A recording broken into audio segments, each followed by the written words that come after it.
The morning started like any other morning on Earth. People went to work, children walked to school, farmers worked in their fields. Nobody looked up at the sky.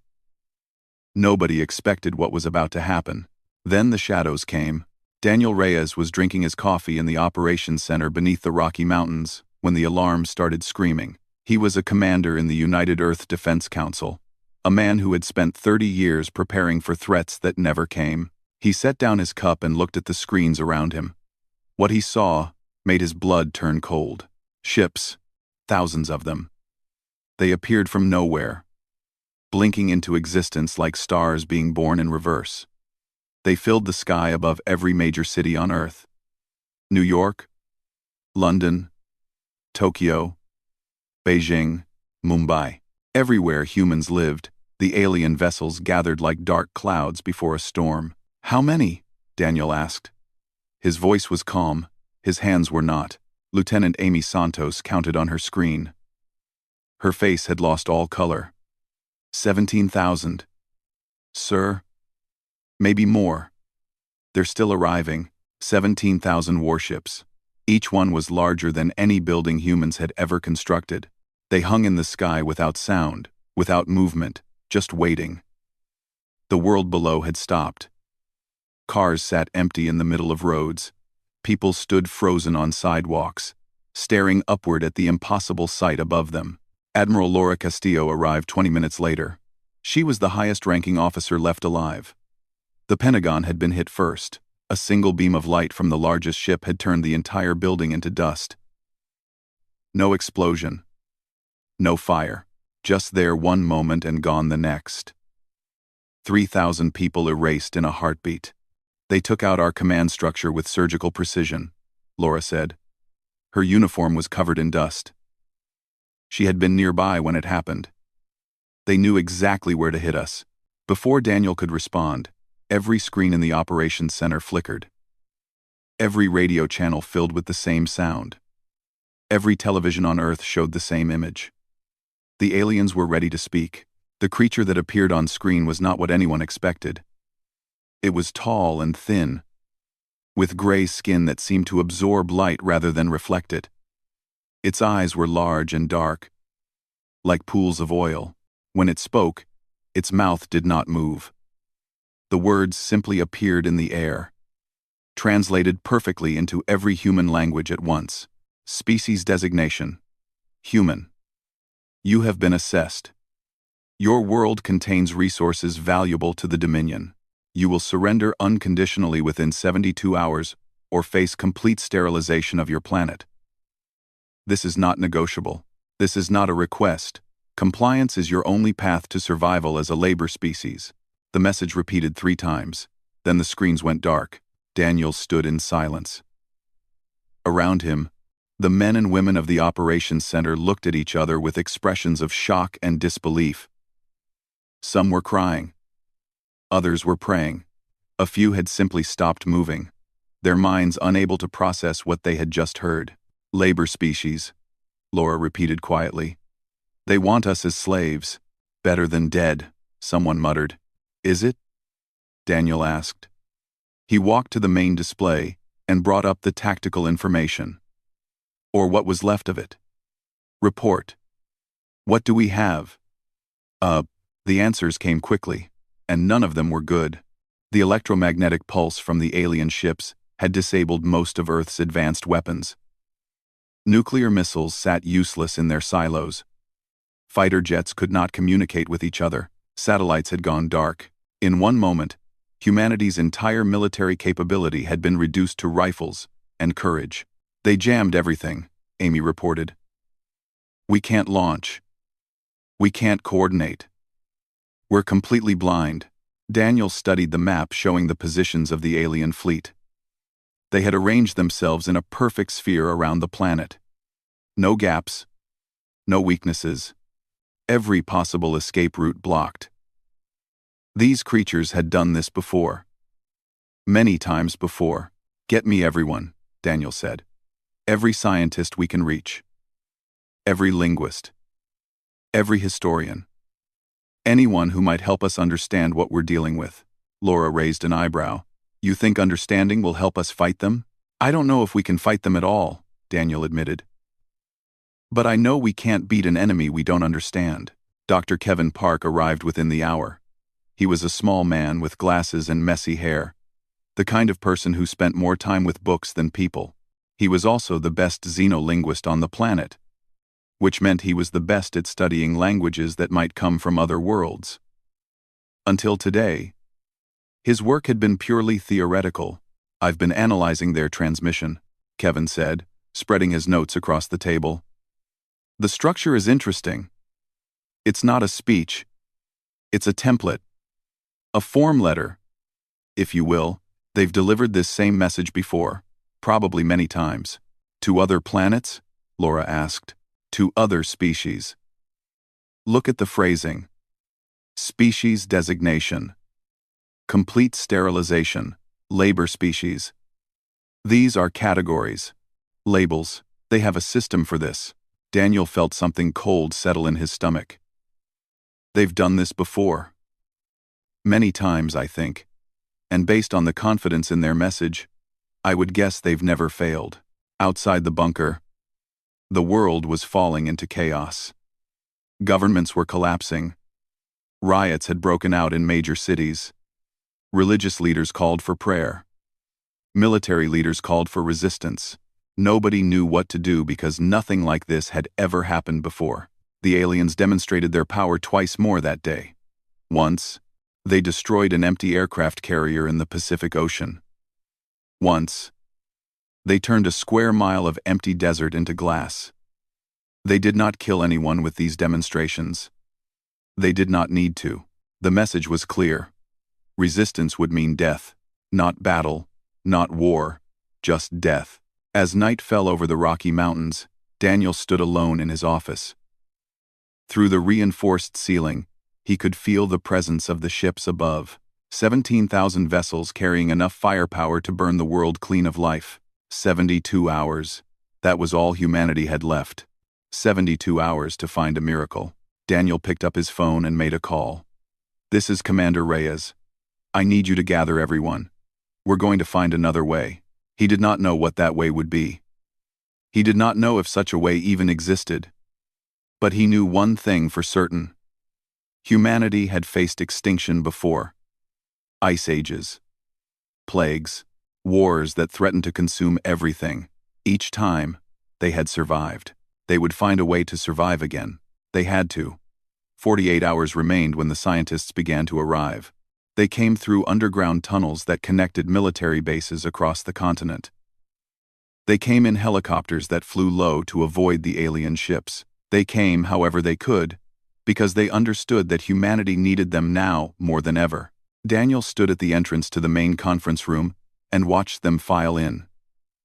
There were physicists and biologists, historians and psychologists, linguists and engineers, the best minds that humanity had to offer, gathered in a concrete room beneath a mountain, while death waited patiently in the sky above. Dr. Samantha Gray was the first to speak. She was a historian who specialized in how empires rose and fell. Her hair was gray, and her eyes were sharp, and she had spent her entire life studying the mistakes of the past. Every empire in human history has had a weakness, she said, spreading old documents across the table. The Romans, the Mongols, the British, they all seemed unbeatable, until someone found the crack in their armor. The question is finding the crack in theirs. Dr. Nathan Cole shook his head. He was an astrophysicist who had been tracking the alien fleet since it arrived.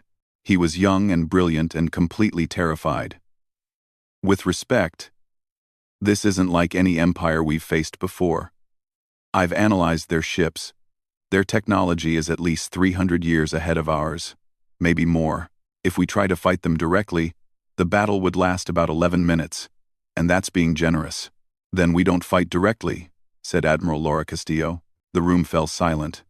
Everyone looked at her. I didn't say we surrender, Laura continued. I said we don't fight directly. There's a difference. Daniel stepped forward. What do we know about them? Really know? Not just guess? Kevin had been working without sleep since the aliens arrived. His eyes were red, and his hands were shaking from too much coffee, but his mind was still sharp. I've been intercepting their internal communications. They're not bothering to hide them because they don't think we're a threat. From what I can gather, they call themselves the Velthari Dominion. They've conquered at least 47 worlds. 47? Someone whispered. At least, probably more. They're efficient, methodical. They arrive, they deliver their ultimatum, and they wait. Every species they've encountered has done one of two things: surrender or fight. The ones who surrendered became slaves. The ones who fought were destroyed. Has anyone ever said no? Samantha asked. Has anyone ever refused both options? Kevin checked his notes. Not that I can find. It's always one or the other. Dr. Megan Torres had been listening quietly in the corner.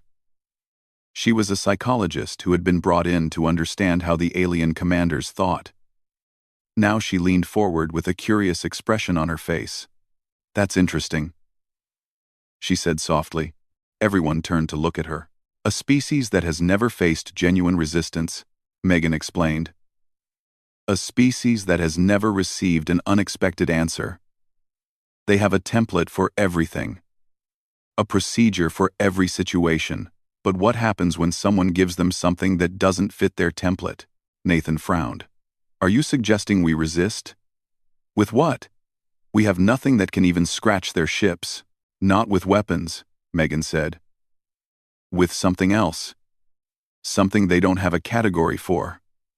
Daniel felt something stir in his chest. It wasn't hope. Not yet. But it was something close to it. Keep talking. Megan stood and walked to the main screen. Think about it from their perspective. They arrive at a new world. They deliver their message. They wait for a response. In their entire history, they've only ever received two types of responses: fear or anger, submission or defiance. Their entire system is built around processing these two options. So what do we give them instead? Laura asked. The truth, Megan said. About who we are. Not as a military power. Not as a resource. But as a people. We show them humanity. All of it. The good and the bad. The beautiful and the ugly. We give them something so different from anything they've ever seen that they won't know how to respond. The room erupted in argument. Some thought it was brilliant. Others thought it was insane. How could stories and pictures stop an armada that had destroyed 47 worlds? Daniel raised his hand for silence. Dr. Torres, why would they care? Why would they care about our art, or our history, or our feelings? They see us as resources. Cattle. Why would cattle showing them pictures change anything? Megan smiled. It was a sad smile, but there was steel behind it. Because they're not monsters. They're conquerors. There's a difference. Monsters destroy without thinking. Conquerors make choices, and every choice can be questioned. Every choice can be doubted. We need to make them doubt. By showing them who we are, by showing them who they would be destroying. Not statistics, not resources, but stories, lives, dreams, love. We need to make them see us as people. And then we need to hope that somewhere in their cold, efficient empire, there's still enough curiosity to make them wonder if they're making a mistake. Daniel looked around the room. He saw doubt on many faces. But he also saw something else. Determination. Desperation. And underneath it all, the stubborn human refusal to go quietly into the dark. It's not a plan, he said finally. It's barely even an idea. But it's the only idea we have. He turned to face the assembled group. These were the people who would save the world or watch it burn. There was no middle ground anymore. We have 48 hours to gather the story of humanity. Everything we are, everything we've done, the triumphs and the failures, the beauty and the horror. We're going to show them what they're threatening to destroy. And we're going to pray that it matters. The scientists exchanged glances. Then, one by one, They nodded and got to work. Samantha began organizing the historical archives. Nathan started calculating how to compress massive amounts of data into a single transmission. Kevin worked on translation protocols that would convey not just words but meaning, and Megan sat quietly, thinking about the alien commanders in their ships above, wondering if somewhere in their cold hearts there was still room for doubt. Outside, the clock continued to tick. 48 hours until the end of the world, or the beginning of something new. The work began immediately. In bunkers across the globe, connected by old fiber optic cables that the Velthari had not bothered to destroy, teams of humans worked against the clock. They had 30 hours to gather the story of their entire species. 30 hours to capture 8 billion lives in a single message. Daniel walked through the corridors of the underground base, watching the chaos of creation unfold around him. In one room, historians argued about which events to include. In another, musicians debated which songs best represented the human spirit. Everyone had an opinion. Everyone believed their piece was essential. "We can't include everything," Samantha said when Daniel found her surrounded by mountains of documents. "We have to choose." "But how do you choose which parts of history matter most?" Daniel picked up a photograph from the pile. It showed a young soldier carrying a wounded enemy to safety.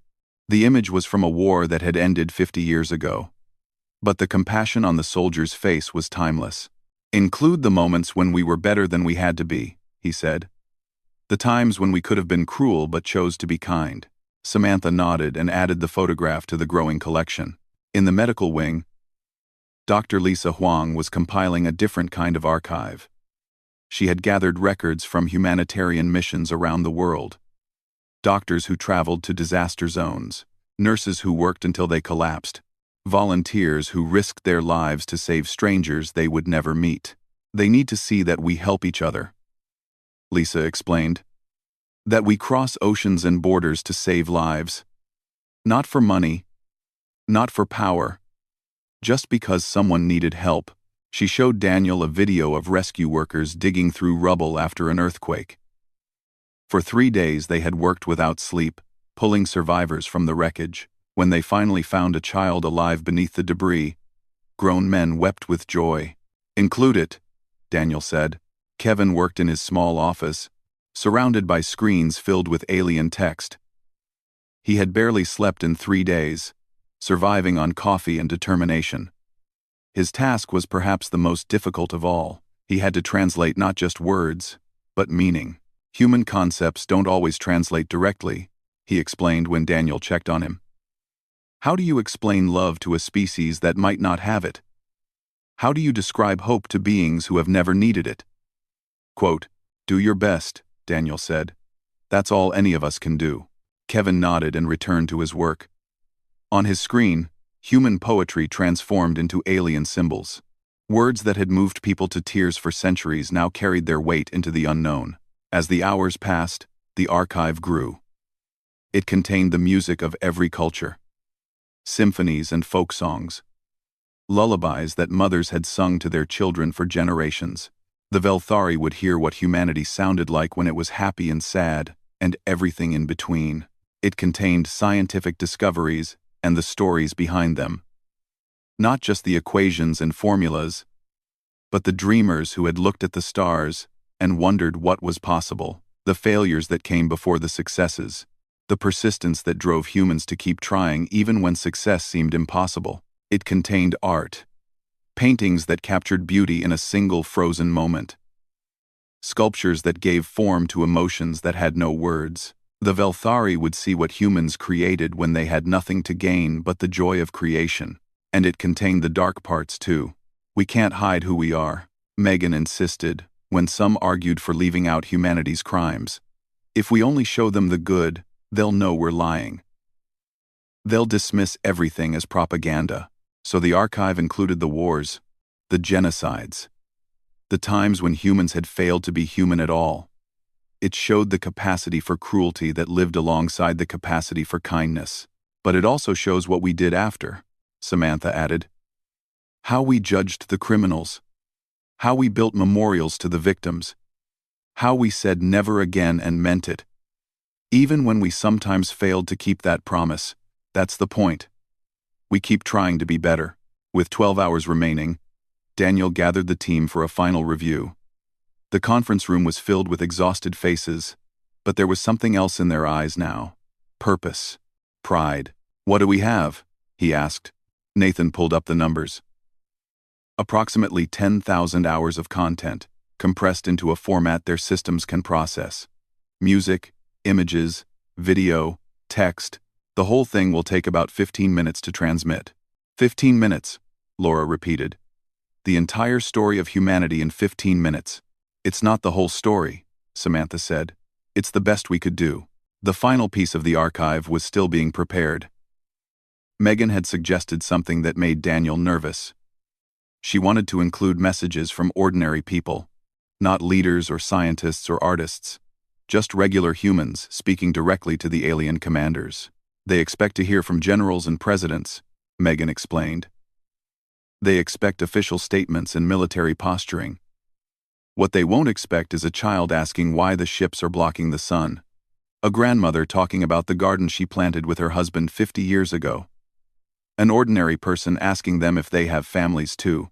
Daniel watched the messages arrive from around the world. They had been gathered through whatever communication channels still worked. Some were tearful. Some were angry. Some were simple and quiet. One caught his attention. It was from a young father holding his baby daughter. He looked directly at the camera and spoke calmly.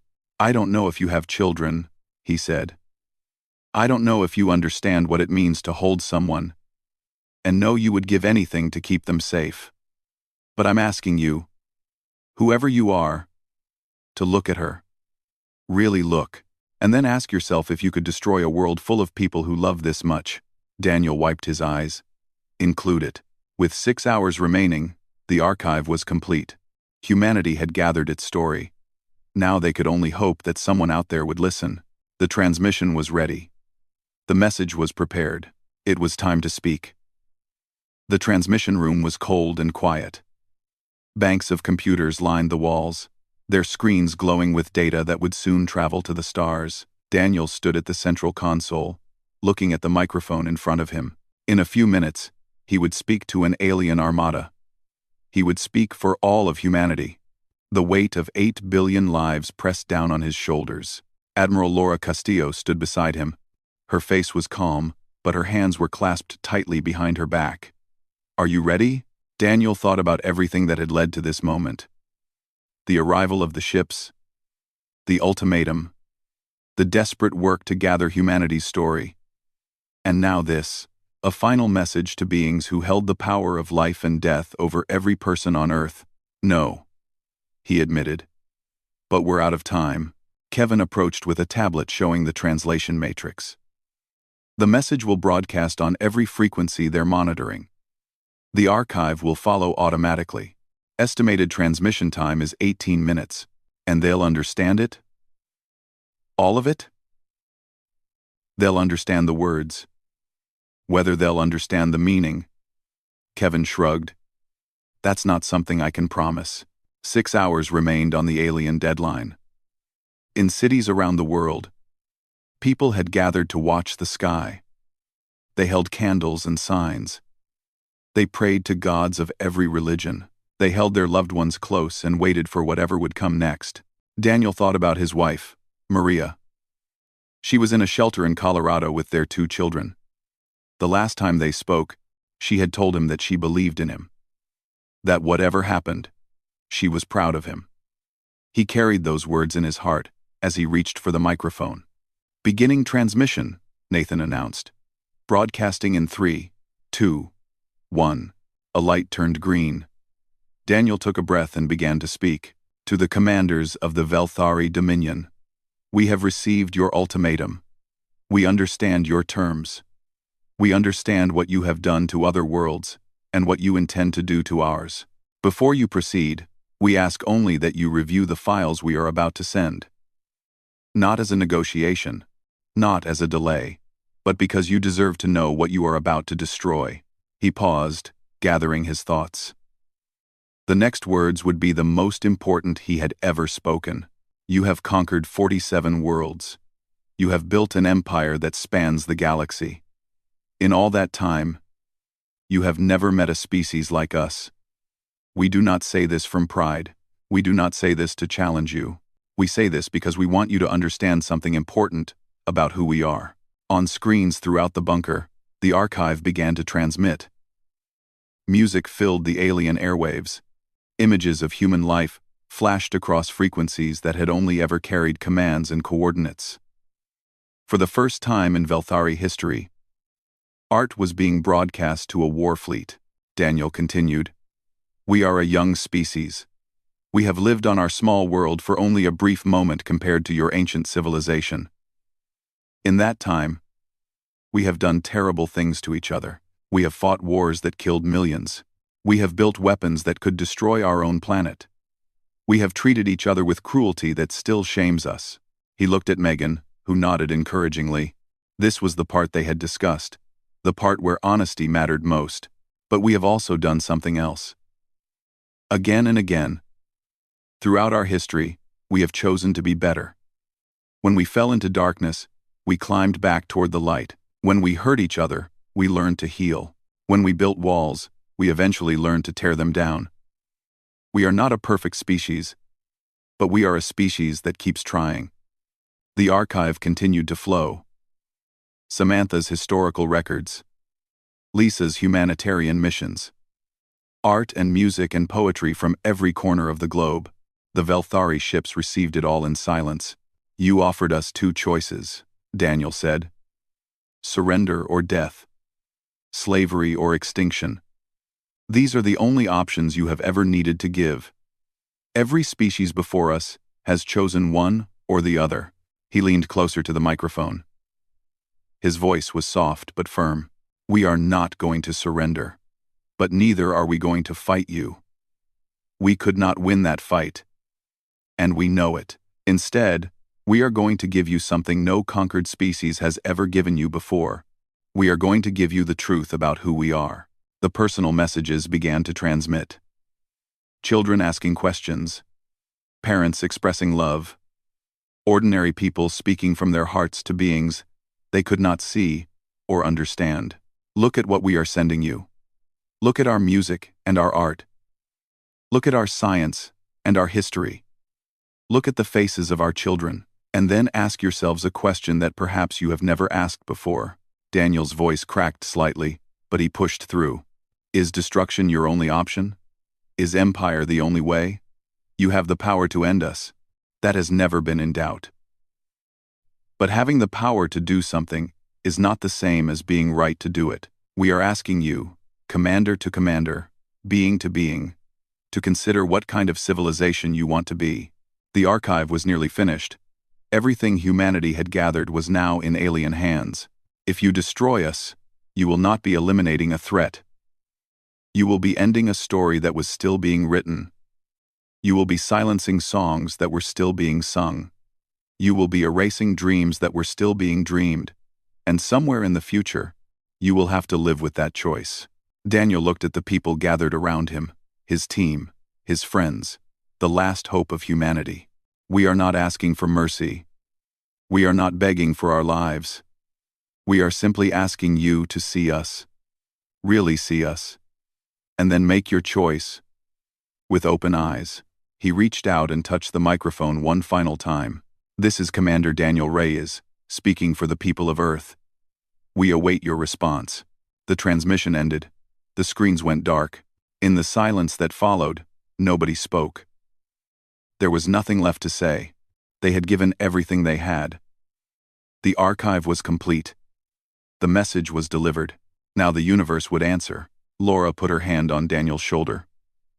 "Whatever happens next, you did good." Daniel nodded, but he could not speak. He could only wait, like everyone else on Earth, for the judgment that would come from the stars. 6 hours remained. The longest 6 hours in human history had begun. 4 hours passed without a response. The bunker was silent, except for the hum of machines and the quiet breathing of exhausted people. Some had tried to sleep, but sleep would not come. Others stared at screens that showed nothing but the positions of 17,000 enemy ships. Daniel sat in his office, looking at a photograph of his family. Maria smiled at him from the picture, their children laughing beside her. He had sent them a message after the transmission, telling them he loved them. He had not told them that he had no idea if it would work. Some things a family did not need to know. Kevin burst through the door without knocking. His face was pale, but his eyes were wide with something that might have been hope. Something's happening. Daniel followed him to the main operations center, where the entire team had gathered around Nathan's station. On the screen, small dots were moving. The alien ships. What am I looking at? Daniel asked. Nathan's hands were shaking as he pointed. The fleet formation. It's changing. Laura leaned closer. Changing how? Are they attacking? No. They're turning. Look. The ships on the eastern perimeter. They're rotating away from Earth. The room fell absolutely silent. Everyone watched as more ships began to move. One by one, the massive vessels were changing their orientation. They were no longer pointing their weapons at the planet below. They were pointing toward open space. They're leaving, Amy whispered. They're actually leaving. We don't know that yet, Daniel said. But his heart was pounding in his chest. Kevin, can you pick up their communications? Kevin was already working. His fingers flew across the keyboard, pulling in signals from the alien fleet. What he found made him sit back in his chair with a stunned expression. There's disagreement, he said. Significant disagreement among their commanders. They're arguing about something. I can't understand all of it, but... Wait. He listened more closely to the intercepts. They're arguing about us. About the transmission. Over the next 2 hours, humanity watched the most beautiful sight they had ever seen. The alien armada began to withdraw. Ships that had promised destruction were now moving away, slowly at first, then faster. The net around Earth was loosening. The shadow was lifting. When the first ship disappeared into faster-than-light travel, cheers erupted throughout the bunker. People hugged each other. Tears flowed freely. Some fell to their knees in prayer. Others simply stood in stunned silence, unable to believe what was happening. But Daniel did not celebrate. He watched the screens with careful eyes, waiting for the other shoe to drop, waiting for the trap to spring. Victory did not come this easily. It never did. The final Velthari transmission arrived 2 hours later. Kevin translated it with trembling hands, reading aloud to the assembled group. Species designation. Human. Your submission has been reconsidered. The room held its breath. The Dominion does not understand what you are. Your response does not match any previous encounter. You offered neither submission nor resistance. You offered yourselves. You showed us your darkness and your light, your cruelty and your compassion. You asked us to see you, and we have seen. Kevin paused, his voice breaking. The Dominion has decided that further assessment is required. Your world will not be harvested at this time. We will observe. We will return. But we will not destroy what we do not understand. This is not mercy. This is curiosity. Consider yourselves fortunate that we possess enough of it to spare you. The message ended. For a long moment, nobody spoke. Then Laura turned to Megan with tears in her eyes. You did it. Your crazy idea actually worked. Megan shook her head slowly. We all did it. Every person who contributed to that archive. Every scientist who worked without sleep. Every ordinary human who sent a message to the stars. We showed them something they had never seen before. We confused them, Nathan said, laughing through his tears. We gave them something that didn't fit their categories, and they didn't know how to respond. Daniel finally allowed himself to smile. No. We did more than confuse them. We made them curious. And for the first time in their history, they chose not to destroy what they couldn't explain. In the days that followed, the world slowly returned to normal. People emerged from shelters and bunkers to find the skies clear above them. The alien ships were gone, leaving nothing behind but memories and questions. Life resumed, but it would never be quite the same. Daniel stood before the United Nations 3 weeks later, addressing representatives from every country on Earth. The audience listened in reverent silence as he described what had happened. "They promised to return," he said. "And someday they will. We need to be ready. But not with weapons. Not with armies. We need to be ready with the same thing that saved us the first time. We need to be ready with our humanity." He looked out at the faces before him. World leaders who had spent their careers in conflict were now united by a common experience. An enemy from the stars had accomplished what no diplomat ever could. They had reminded humanity that they were one species, sharing one world. "We didn't defeat them," Daniel continued. "We didn't trick them or outsmart them. We simply showed them who we are." And something in that truth made them hesitate, made them doubt, made them wonder if there was more to the universe than conquest and control. He thought about the archive, the music and the art, the history and the science, the faces of children and the voices of ordinary people. All of it had traveled to the stars and found its mark. The Velthari are watching us now. They're studying us, trying to understand a species that responded to a death sentence by sharing poetry and showing them pictures of parents loving their children. They don't know what to make of us. Daniel smiled. It was a tired smile, but there was hope in it. Good. Let them wonder. Let them see that the universe contains more than empires and armies. Let them see that there are species who measure their worth not in worlds conquered, but in lives cherished, in stories told, in songs sung around fires while the stars looked down. He stepped back from the podium. The assembly rose to its feet, applauding, but Daniel barely heard them. He was thinking about the future, about the day the Velthari would return, about what humanity would show them next. They had won a battle without firing a shot. They had turned away an armada with nothing but the truth of who they were. And in doing so, they had discovered something they had almost forgotten. Humanity was worth saving, not because of what they could build or destroy, but because of what they chose to be.